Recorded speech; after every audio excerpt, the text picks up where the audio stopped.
Savings on the saving group is free. They don't pay anything for putting money aside. Many individual members said coming together increased my ability to save, possibility to borrow, as many of them don't have any other way if not the money lenders, the mutual support that they get from one another, the sense of belonging to a group that really helps them grow with each other and push each other to do better. The sense of esteem that they get out of it, and the networking opportunities as well. There is an incredible variety of groups because at this stage, each group adapts their rules and norms to their needs. We have here a testimonial, and this person says, this defeats the whole purpose of a bank. Yeah, when we bring money to the bank, we have a purpose. We want to accumulate because we have an end goal, but then they keep deducting.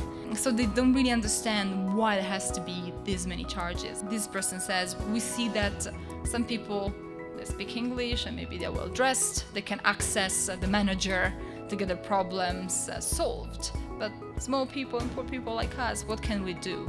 How are we going to ensure that even as they are accessing these services, they understand everything that is there and they are protected? As you can imagine, they are putting their savings into a box. And of course, it happens from time to time that there are some thefts, which means that the people in the savings group were still concerned about the security of funds. Security is absolutely an issue, but it seems that the cost of opening an account today is too high for them to see it as a solution for their security issues. The first main thing, and this was the main part of this project, were some financial literacy trainings, and also some general financial education and some training on leadership of groups. In most cases, banks have gone with a product to savings groups that is a product that is already existing. There's need for banks to do a research and come up with appropriate products. There were meetings designed on the ground, on the field. And what happened there is that financial service providers provided information on their products, and the savings groups could somehow get an idea of what we're actually talking about, to create somehow a relationship between the financial service providers and the groups on the ground. Before we started with our baseline data collection, 12% of groups had an account. Compared to 12% in the control group, we see that around 30% in the treatment group have an account, which means that just talking to them and explaining them what the benefits are of a bank account, it's 3 times as large the share as it was before. Having a good, solid understanding of exactly the effect that your program is having can really help you maximize the impact by spreading it out and by generating buy-in from a wide range of stakeholders. When you work with the NGO, you have like super high scale effects.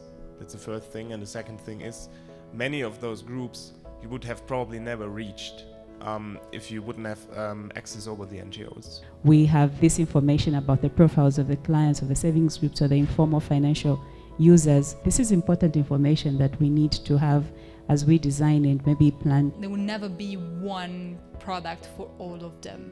Groups are very different. We found groups that save from 3 kwacha a week to 500 kwacha a week, and we found marketeers, farmers, etc. So all of them would have different needs. By partnering with the people who are managing these groups and also corporate partners, will make the linkage a bit easier.